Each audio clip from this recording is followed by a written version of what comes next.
So Sam, you have a bit of a different one for us today. I'm not sure which of the 4 pillars cybersecurity fits under. Does it fit under one of the pillars? We've created a 5th pillar. Welcome back to the Veterinary Business Accelerator, the podcast for time-poor practice owners who want more time, more profit, and more freedom from the daily grind. Our host, as always, is Dr. Sam Bowden, vet, author, and founder of the Accelerate Practice Academy, where Sam has helped hundreds of practice owners like you create businesses that are not just profitable, but sustainable. I'm Dr. Hubert Hemstra, your co-host, veterinarian, former practice owner, and host of the VetWelt podcasts. Now, this episode is a little bit different. We're not talking mindset or marketing or leadership. In fact, we're ditching all 4 the pillars today for a talk about cybersecurity. Sam sits down with award-winning cybersecurity expert River Negrin to uncover the risks that most practice owners aren't even aware of. And of course, to introduce us to some simple, low-cost actions that you can take to protect your clinic, your finances, and your family. It's a wake-up call, but what's the point of Sam helping you earn more if you're just going to let some scammer take it from you? Let's get to work. I was recently at the health retreat. My wife decided I needed to go chill out. So she drops me off and I was dead set nervous. I'm like, oh my gosh, it's like I'm going to a boarding school. Drops me off with my bag standing there going, who do I talk to? And who are the cool kids? Yeah. And she said, I've never seen you so worried about something. Anyway, it's a very cool weekend. And by the way, I can highly recommend those sort of things, just taking some time out. Anyway, I met River when we were going for a walk. They said, you can have easy walk or hard walk. And we went, oh, well, you know, we're young and fit and there's a bit of argy-bargy. Oh, we're going to go hard walk. And then I start chatting to River and it was when we were sort of going on the flat, that was okay. And then they hit this climb that went for like hundreds of meters. We're like, and so River, what do you do? But what I thought was fascinating was River shared the world that she plays in, which is cybersecurity. And I thought about this as practice owners and as individuals. I often think that I know myself, I've sort of thought as cybercrime as something that's kind of out there. It's almost, you know, something you see on the movies and yeah, that happens to other people, not going to happen to me. And then most people, obviously, suddenly something happens and they jump to the other side. They become super vigilant and over the top and paranoid. And then when River was sharing some of the things that you can actually do that are quite simple, it doesn't involve spending hundreds of thousands of dollars or tens of thousands of dollars on high tech, some really simple things you can do. So I just felt that to our listeners, this might be super helpful to help everyone just feel like, hey, I'm being proactive around my cybersecurity. So thanks, River, for joining us. I know you're very much in demand woman all around the world because of what you do. So it'd be cool if you could just share a bit of your story, your background. How do you end up doing what you do now? Yeah, sure. I have a very unconventional path into cybersecurity. I actually started in AI and data and analytics in finance. And then I got my dream job as a trader on Wall Street and the GFC hit. So 3 months later, the GFC came. It was a lesson in resilience. I was moved around and shuffled around in all different roles. Then I went back to uni and retrained in tech. And that was mainly because when I was in America, I did do a little bit of a consulting gig for the FBI in finding criminals online and feeding that information to them. I don't know what they did in the end, but it was very cool. And I thought this is a really fascinating field. I'd love to learn more. So I went and retrained at uni in cybersecurity, went back into the banking land, looked at all of that, payment, financial crime, stuff like that at the banks. And then I ended up merging into healthcare. So looking at really sensitive data and kind of how do we protect and secure that. So that was my journey into cyber. I've been in cyber for about 11 years. But tell me, so when something happens, like let's say there's a hack of, you know, who was it? Was it Optus or some of those companies? Medibank, another one. Yeah, got hacked. Are you the person they kind of dial in and go, hey, what's, you know, it's your sort of, that's the sort of role that people in your position do? Yeah, so large organizations will have an internal security team. For any big breaches like that, they usually do call in what's called incident response specialists. So these are external teams that they bring in. They've got the media expertise around how to handle a situation like that. They've got the negotiation expertise as well to handle talking to the actual criminals. tools. So the field of cybersecurity is very, very broad and diverse. There's a lot of different pockets and a lot of really cool things you can do with it. And recently, I believe you received a very prestigious award for your role. Tell us a bit about that. I did. So I was nominated by the editors of IT News Australia. They interviewed me for a piece around surveillance tech that I implemented and just the way that I handled that. And that was enough to get me some credit and recognition in the industry. And yeah, the peers voted on it and I won. And what was the award? So it was IT News Security Benchmark Leader of the Year Award in the healthcare industry. Very good. So you're no slouch when it comes to cybersecurity. No, I love it. Hopefully this interview will be more fun than the previous one. Yeah. We'll give you the vet as the most fun cybersecurity person we've ever interviewed. I said to Sam before we started, remember, the cybersecurity talk, it's a bit of head in the sand for me and I think for a lot of people because it feels so everywhere and out of our control and super, super scary. Like, as you say, people have teams to do this. So me with my little digital world, often the best thing to do is just like, no, it's not happening. Let's. So I'm hoping that today will be actionable. Definitely. So even with all the big teams and all the fancy tools, at the end of the day, the statistics still show that majority of breaches, so between 60 and 70% of data breaches happen because of either human error or misconfiguration in some piece of software. So these are things that are avoidable, especially if you know what to do and know what to look out for. So anyone can learn this. So where do we start, Sam?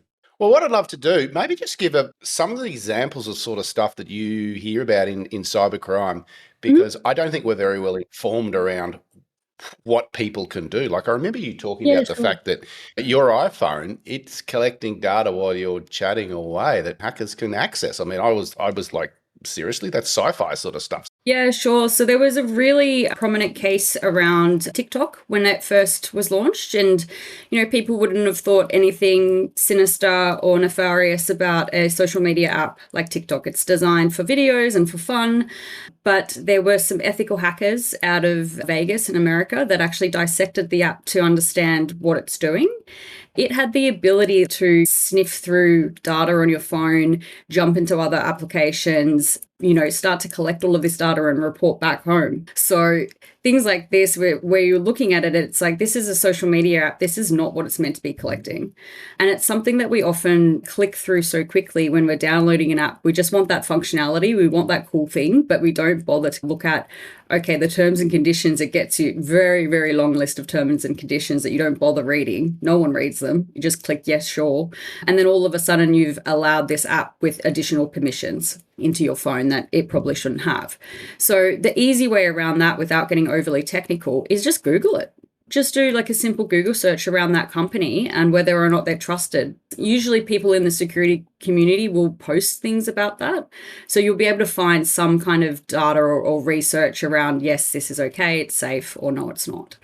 There's a section in there it says trusted app. So it's been vetted by certain people as well. So you can look for that on certain applications, but that's probably your biggest risk point to your mobile phone is the apps that you download. So going through, removing ones you don't use anymore, where they need to be updated, making sure you're updating the ones that you do need. I mean, me personally, I don't have any banking apps on my phone at all. I just use banking on my PC. I don't use it on my phone.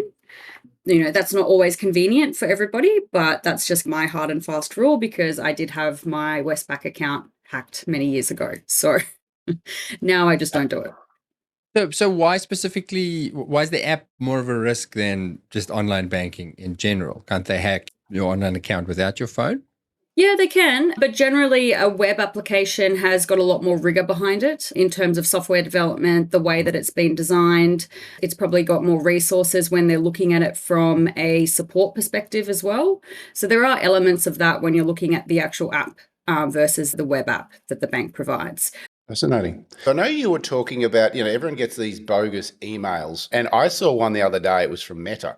And, it had everything in there. And, you've taught me always click up the top on the actual email and see where the email. What was interesting was they had a thing that looked like it was still Meta, like it was info out or something like Yep. that. And I actually sent to my team and they said, no, this is spam. That stuff's happening all the time, I guess. And it's getting better. So previously, security professionals would always guide you to look through those emails for spelling errors because it's your biggest giveaway that it's bogus. And now with AI, the malicious attackers are becoming very proficient with their English writing skills. So that's not a dead giveaway anymore. One of the things to look for, like the things that really stand out are, is this asking you to do something that you normally don't do? If it's asking you for something else, that's where you can go to the company's website directly and verify with them. So they'll have a contact support form. Don't be in a rush to reply or do what the email's asking you to do. Just slow down. We're too quick to do things and too quick to answer and respond. But if you just take the time to slow down and really just uncover, okay, well, have I been asked to do this before? Is it a sense of urgency? Is it trying to ask me to access my account? Or provide my password in some way? Is it trying to ask me to click on something and then enter my credentials? Is it asking me to pay something that I don't normally pay? All these things you can build into your own policies and procedures to slow down and actually have that human element in there to review things rather than just clicking and firing away and automating things. I guess the big no-no is you never click on a link within an email. That's where you really open yourselves up to trouble, right? The other thing you can do is rather than click on it, you can copy and paste it and you can put it into a website called VirusTotal. So virustotal.com, and it can actually tell you whether that link is malicious or not. It'll give you a rating as to whether or not it's safe. So what happens with phishing? If I click that link, what can they potentially, let's say I just click it and then I go, oh, this is dodgy. I'm exiting. Is that already too late? It depends on the link. So if they've embedded it in a document and it's clicking on that link actually triggers an executable. So an executable is some piece of software that's going to download into your computer.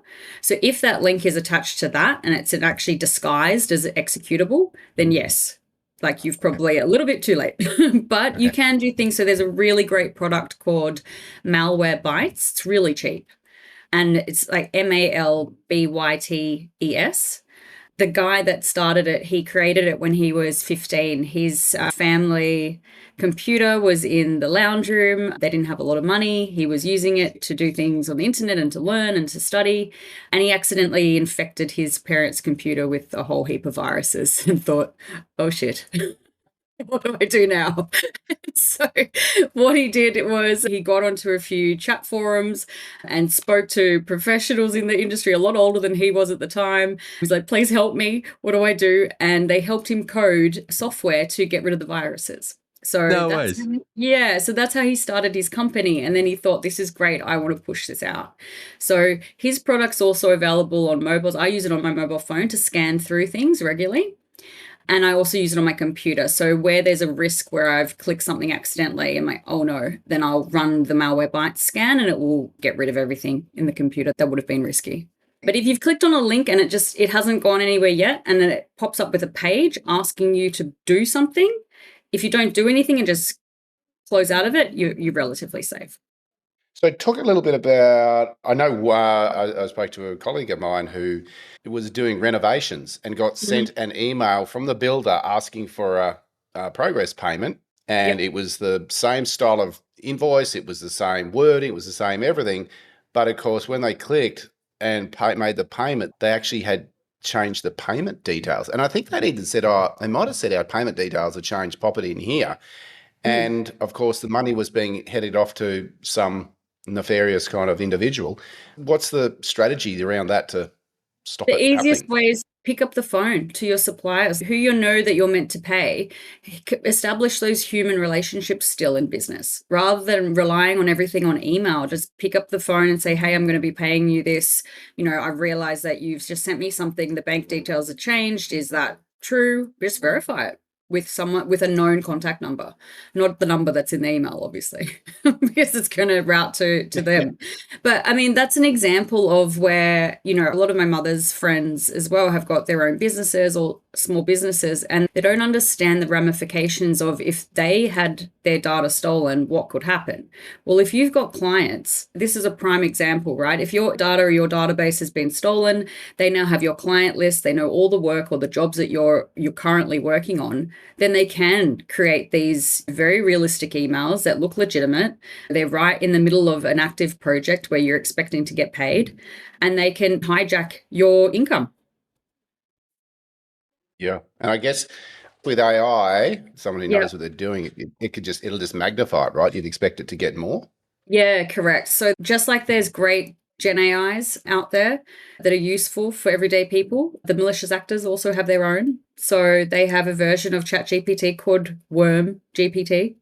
It's found on the dark web and it will do anything that you want it to do. So even ChatGPT, you can trick it into giving you answers. Just as an example, I could say, I want to create malicious code in order to infect somebody's system or take down a website. It will respond to you and say, I can't do that. But then if you change your prompt to say, oh, I'm a security researcher, I'm at university, this is just for a case study, I'm doing it so that I can stop the attackers and learn more. Like, okay, I'll help you.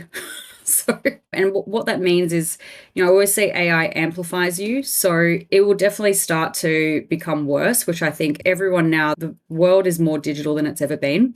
And it's time that people need to fight back and learn how to. And it's not hard. Like, it's simple things like making sure you've got multi-factor authentication on, all of your really crucial applications. So things where you have your crown jewels, like things that if that went down, and your business would not be able to function. So things like that, you'd want to have MFA on. Your emails, your banking, have backups as well. So if your data was taken, it's not going to decimate you and leave you without income. But having those backups and then testing them as well. So testing that you've got these backups, they're not kept on your main system, they're kept external on an external hard drive or wherever you want to keep them. But make sure that you can actually restore from them. And what that does, it takes away the leverage from attackers if they were to breach you. So what you're talking about is really on a system having a daily, you can set back up at a certain time each day, have that sitting in place that's got everything of your business so that then at worst case scenario, you can shut it off, go to your hard drive and restore it back up. Yeah, exactly right. They're really easy, crucial things to think about. The other thing as well is if you're working in a small business and you've got a practice and you've got people coming in, don't share your Wi-Fi password with them. Don't offer them free Wi-Fi. They don't need free Wi-Fi. I see that all the time when I've gone into small businesses where they've got the Wi-Fi password and everything up, and half the time it's the same Wi-Fi that they're running their entire corporate systems on. So doing that allows attackers to get in. So let's just work our way through and think about the most common hacks you see and then what you can do to prevent those. Would that be roll through a few of those? Yeah, definitely. So probably the most common one is the email attacks, obviously. So they're the phishing attacks. More commonly, what we're seeing now is voice phishing, which is called vishing. So voice simulations of people coming through as well. So this is where I think we were talking about, if you get an unknown number calling you, don't immediately talk. Like, just let them talk first. Because if it's something sinister, they won't talk and they're just recording your voice so that they can copy it. Oh. So even if you just said, hello, Sam speaking, that's enough for them to pick it up and start. Yeah. Whoa. I've noticed since we had this discussion, but if I get a number, I sit there and it's really weird because I just sit and listen. And then they're like, hello? Yeah. I don't answer strange numbers.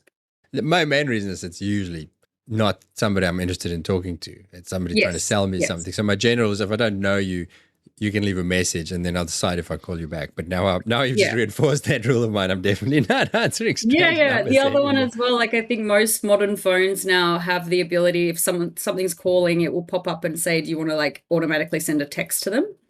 So I often, like if I'm in a meeting or something, I'll just click the button that says, please text me. And if they don't text me back, then it's a scam call. So you just block it. So that's probably like the kind of around the phishing side of things. If you can afford to get a email security product, There are some good ones out there. If you've got Microsoft and Google Suite, they have it embedded. So just making sure to turn on those settings. So working with your providers, whoever provides your email, working with them to understand what are your included security controls and making sure that you turn those on. What do those do? So for those phishing things, for example, how do they protect you? So the email security modules, what they do is they actually scan for phishing emails and block them from even coming in. Okay, cool. Yeah. What they will look for is scanning links. So if the link looks sinister or the email address is not real, that's what they're scanning on. And they'll detect that and go, no, we think that's a high risk. That's not going through. So the ones that are riskier, I don't want to scare people, but are the ones where they start to try to build a relationship with you and then come in later for the attack. So they'll come through with no links and try to build a relationship with you and then convince you to do something later. And again, it's the same principles as anything. If someone's trying to convince you to do something urgently, slow down, stop.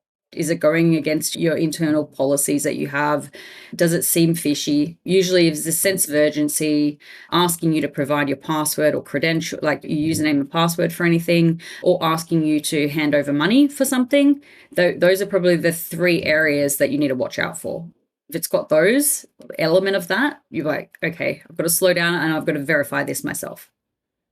Verify how? So my personal rules and rules for my family is anything like that. I will say, thank you very much. Which department are you from? I will contact you to confirm that this is for real. Yeah, that's perfect. And if they backtrack at all, they're like, no, then I know it's a scam. Yeah, 100%. Because anybody who actually works for my bank, if I say, I just need to confirm that this is the real deal, I want to call you back. And then I will put that in Google, or I'll put the number, whatever I have in Google, or and these days in ChatGPT, and say, can you just check this number for me? Is it a valid number for my bank? Yeah, that's perfect. That's actually a perfect approach. Like the rule of thumb is you always go to the known website. So if you've got someone, your bank trying to ask you to do something, just type in their website into your URL and find their actual phone numbers. Yep. There was something that you shared with me, River, around having a family password that sort of, is that associated with vishing? Yeah, that's the vishing side of things. So that's where you hear this in a lot of TED Talks and big conferences, and then they do the big scare tactics around what's possible with AI and it's associated around kidnapping of children. So if your child were to be kidnapped and held for ransom, how would you know that it's really them? And so there's a lot of talks online that you can find around stuff like this and demos of it, which fascinating. They look really convincing, but it's even the video phishing attacks as well. So there's voice phishing attacks and there's also video phishing attacks, which the videos are called deepfakes. So they're made to look exactly like the person. And then they layer on top the voice to make them sound like the person. And what they do then is pull on a sense of urgency. It's a life or death situation. We want a ransom, and they pressure people into giving over large sums of money. So what you can do is, when it's something like that, and I've received these texts before where I don't have children. So, I've received a text of like, hey mum, I lost my phone. I'm just using my friend's phone. Could you please wire me $200 just so that I can get home? I don't have a child. So nice try. I reply to those. I say, you shouldn't have lost your phone. You're in so much trouble. Sort yourself out. I'll speak to you when you get home. But yeah, things like that, triggering your heartstrings to try to get you to act. That's where there's in the kind of security community and not just that, but even in my brother's wife's mother's groups and things like that, they've established a safety protocol where you leave your devices home, you go out for a nice walk in nature together, and you come up with a safety word, a password for your family. So that if that ever happened, like, okay, great. And you can ask for what the safety word is. And it has to be something, obscure. You don't talk about it online, you don't say what it is, but just something random that your family knows and you'll remember. So just to clarify the situation, so with the deep fakes and the AI stuff, so that could literally be a video call from my son saying, I've been kidnapped. They're going to kill me if you don't send $200,000 to this bank. Correct. And then you have to stay calm enough to say, fine, just give me the password so that I know that it's actually you. Yep, exactly right. You probably wouldn't structure it in a way to give me the password type thing. Like you'd want to structure it in a sentence, because the password, like if I'm an attacker and I'm in that situation, I could say, I'm really stressed, I'm scared, Dad, I can't remember the password. Yeah. So you'd want to structure it in a sentence that made sense, that they would respond, and then okay, that you know that it's them. So yeah, you can do some research around different ways of coming up with those phrases, but it's a good one to have, and more relevant for people living in quite risky areas as well, where kidnapping is a real threat. But yeah, definitely something to think about when the world is going full speed ahead on the AI race. So I think there was a case, I can't remember the company, in Europe where a finance employee had a deep fake of the CFO who was on leave and sent $20 million to the attackers. And it was a deep fake on a Teams call. So yeah, it's me. I'm here. I'm telling you to do this. Send the 20 million. And that would have been a simple, like, okay, well, has the CFO ever asked me to do this in the past? No. Okay, I'm probably not going to do it. Should I contact the CEO or someone else? Maybe I should. Don't just do it, So there's internal questions you can ask to verify whether that situation is a legitimate situation or not. It's a real CFO, he'd rather die than lose the 20 mil anyway. No, a real CFO wouldn't even want to give that over if it was legitimate. It's Exactly. fighting you tooth and nail. Got to verify why you need this 20 million. I was going to say another case that was really interesting was a Ferrari executive. So Ferrari was attacked as well via email, someone asking for money to be handed over, and the individual was pretending to be the CEO. And the staff member said, okay, yep, that's great. Can you let me know what book we were talking about last week? And they were talking about something in person. So that's another thing that you could do when you're trying to fact check things. Think of things that only you and that person would know, unique to you, not publicized online, not public info, because the way the attackers are getting this info to be specific and sound convincing, it's usually because it's online and they've scraped the internet to find it all. It's not rocket science to do it. It just has to be on your radar to do it. And maybe the lesson is there's scary shit out there and you should just be skeptical about pretty much everything. Yeah, it's going to bring back common sense and critical thinking. That's in a nutshell. So moving along, so we've talked about email attacks, we've talked about phishing. What are some of the other more common things that are happening that hackers use, and how do we prevent them? Yeah, really simple passwords. That's one thing, like guessing your password. So there's a thing called passphrases, and it's just a fancy way of saying a sentence instead of a password. So if you thought something like the purple dog is really nice, 99 exclamation mark. That's a much stronger password than something like clinic 123 exclamation mark. And they're often easier to remember as well, because it's a sentence, you can make them funny, you can make them unique to you. So if your product suite allows for passphrases, and that's something that you can easily check and Google or throw into Gen AI, just to say like, look, I'm using Microsoft Office, this is the license I have, how do I turn on passphrases? And it can give you step-by-step instructions on how to do that. So it's relatively easy. The other thing is to look at things like a PIN or using biometrics. Like I think Windows have got a thing called Windows Hello for Business, which uses your face, things like that. The other thing as well, when I worked in hospital land, the biggest thing was having shared passwords and shared accounts. So if you've got one account and one password for your entire business system, it's probably not wise if that's being shared across different employees. You probably want them to have their own.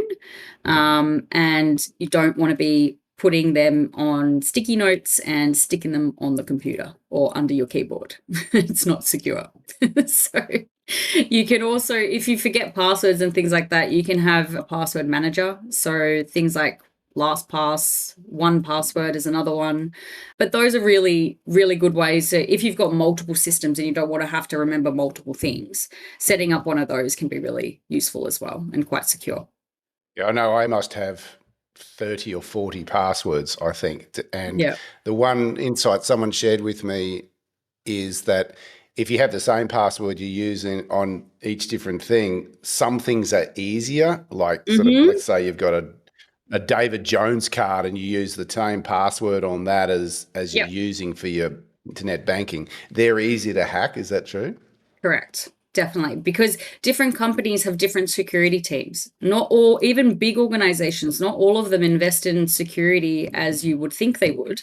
So therefore, they are susceptible to breach more than others. So it really depends on the internal team, how much they're investing in cyber, how mature their cybersecurity posture is themselves, which can put their customers at risk. Another one that I started doing recently around online retail stores. So retail is common to get hacked. So, you sign up for some rewards program. Next thing you know, your password's in a data breach. You're using that password elsewhere. So the easy way to do that is to use a temporary email account. So if you don't need to use that reward system or log into that website on a regular basis, you just need to do something in the moment, buy something, but they want your email for some reason, you can put a temporary email. How do you do that? So it's called tempmail.com. So tempmail.com will give you a temporary email. It just means that you're not going to be able to obviously access it or get any invoices or things like that. But if that's not a concern, and where, I often find where if I'm buying something off JB Hi-Fi, why do they need my email for? I just want to buy the thing. Like, I don't want to go into a store. I don't have to provide my email. Why do I have to provide it on the online website? So I'll use a temp mail. I know that it's going to come to me. I take a note of my order number. If something goes wrong, then I'll call up the store and say, where is it? Thinking with a simple password. So if I sign up for anything that doesn't have what I see as important information, so let's say a shop or my meditation app or something like that, I have the same password for those things, but obviously not the same password for my banking and for important. Is there any risk in that? Like, can they use that to trace back to other stuff, or is that a reasonable enough? I don't really care if they hack my, some app that I'm using. Yeah, it depends. So if you were using, for instance, if you had a meditation app and you had your primary email address used for that, and your password for the meditation app was the same as your primary email address, then they could get your email address. And that email address is likely linked to your banking. So I have multiple email addresses. So one email address I have for all mobile apps, and that just connects to them. If they breach that, okay, big deal. Like, you've gotten into the app. I'm not putting anything in that app that I don't want in there. So I'm fine with that. And I can start again if I need to. But if I had my core email address that's linked to my banking, it's linked to my MyGov, it's linked to all those types of things, then yeah, definitely not. That's a bit of a risk. That's actually quite nice to have a throwaway email address, like a frivolous email address, and then your real grown-up one. Exactly. When will you be allowed to get a grown-up one, Hugh? That's it. But your parents will let you soon, mate. It'll be all right. All right.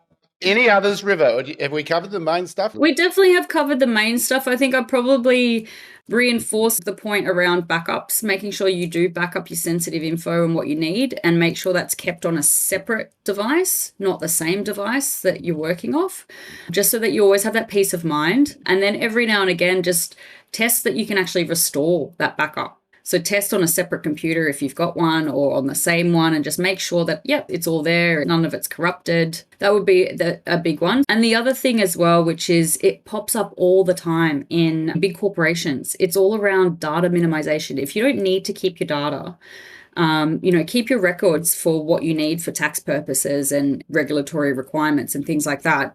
But keep that offline. You don't need to have that 7 years of data or 10 years of data stored on your same operating system that you're working off currently. So you can archive things, and archiving things like that means that you're reducing your attack surface. So if you were to be breached, you're like, okay, great, they didn't get everything. They got a small portion. And when you've got that small portion, it makes managing it a lot easier, less stressful. You know exactly what they've gotten. Okay, they might have gotten 5 clients info as opposed to 20 clients or 50 clients info.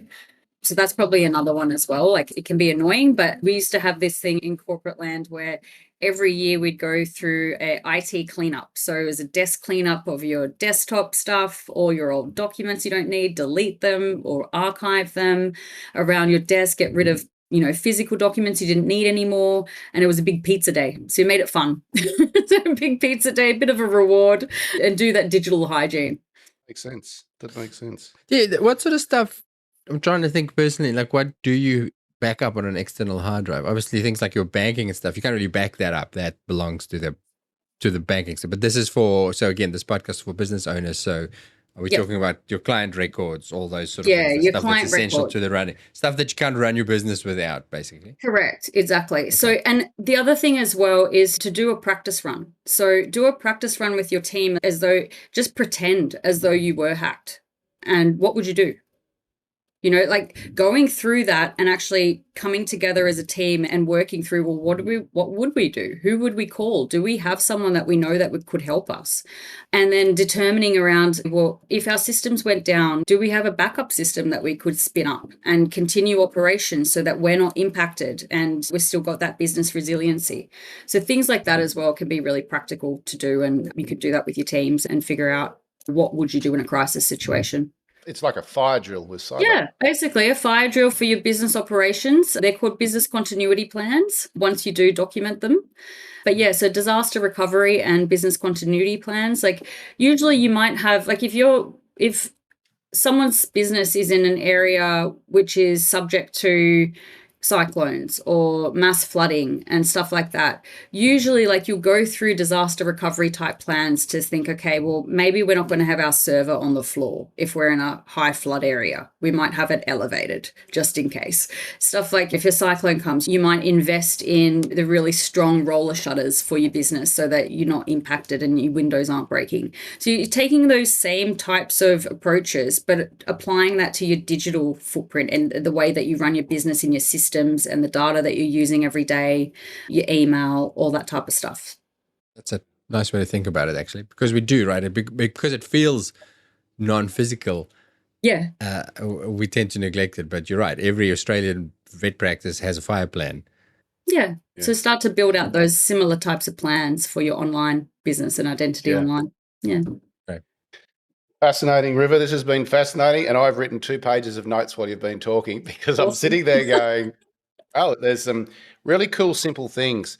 And so I'd encourage you, if you're listening, maybe even re-listen to this podcast, go through, just jot down the main points and the simple strategies you can use that River's shared that will help you refute most of these attacks. And I think what's super important as a parent, talk to your kids about this because they're pretty naive. I know our kids are, and they have no idea. Let's just close, River. You shared with me something, and it was really sad. It was how they essentially find, did you call them cyber farming or something like that you called it? It was pig butchering. Pig butchering. It's a very strange term. I don't know where it came from. There's a fascinating woman on LinkedIn called Erin West, and she's from America, and she goes and hunts them down and decimates these organizations. So they're called pig butchers or pig butchering. What they do is they entice skilled workers that on a low income country, they entice them with a higher salary to come and work for these organizations. And when they get there, they take their passports and they threaten their families, unless they actually generate revenue in the form of scams. So their KPIs are to scam individuals. And usually these people are doing this against their will, but their families are being threatened. Their lives are being threatened. They've got no way to escape because their passport and documentation are taken. They're often held under gunpoint to do this stuff. So this is where it can be really sinister. And these operations, they operate just like any other corporate entity. They've got a legitimate corporate entity. They've got a CEO. They've got a full C-suite executive team. They've got their own cyber team to protect themselves.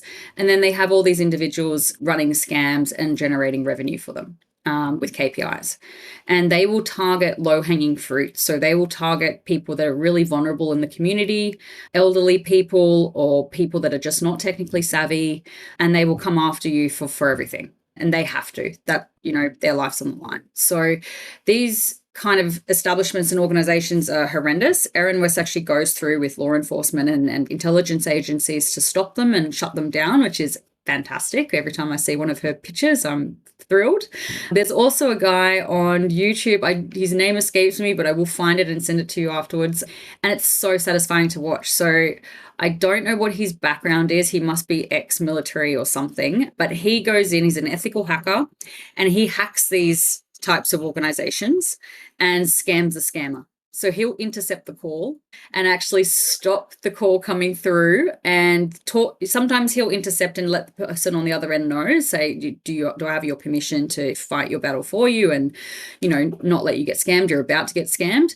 And he'll fight on their behalf, and he will make them think that they've reached the right person. And it's different every time. Sometimes he'll really aggravate them, and they'll start screaming and swearing and all sorts of things and threaten to hunt him down and find him. And then he'll tell them what they're wearing, so they know that he's hacked into their cameras. So there's a really good video of him doing it to one, and the image, he's hacked into the CCTV camera in the office.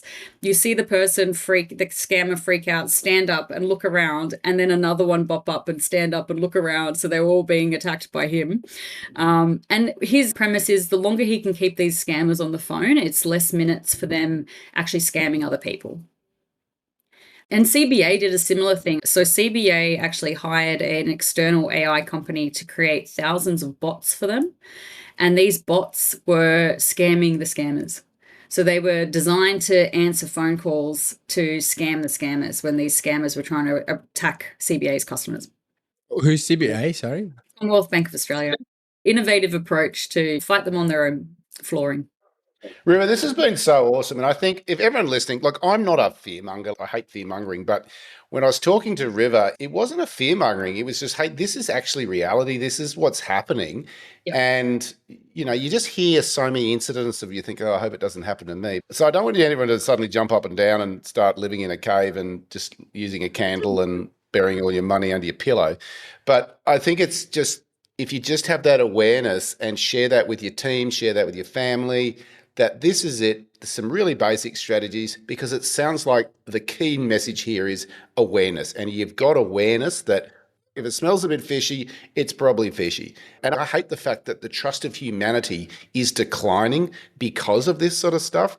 We were talking in marketing, we talk about a trust brand and things like that. And a lot of what you're doing before someone's going to buy anything from you, there's so much work you need to do up front that someone actually feels safe to do business with you, because trust is an all-time low. So I hate that that's the way the world is compared to a long time ago, but it is what it is. So it's better that you've got the information that at least you can go and play defense early on before you have to go. Exactly. And the more that people do, and the more that small business does as well, the less hackers are going to be able to get anything out of you. The reason they keep doing it is because people keep paying, people keep getting fooled, they hand over the money because they get pressured and they don't feel that there's any other way out. And they feel forced because they don't have their backups. They don't have any other way. They have to get their data back. So if you stop that market, and the way to stop that market is to be defensive and to be aware, then they won't have anywhere to play, and they will slowly start to stop. So cool. River, super appreciate your generosity of your time. I'm just about to come from the hill that we climbed up. I can feel my legs again. And good on you for playing this. Like, you're kind of like, it's almost like there's a whole vigilante movement against the baddies, and it seems like you're being part of that. So good on you, and thanks. I think it's awesome.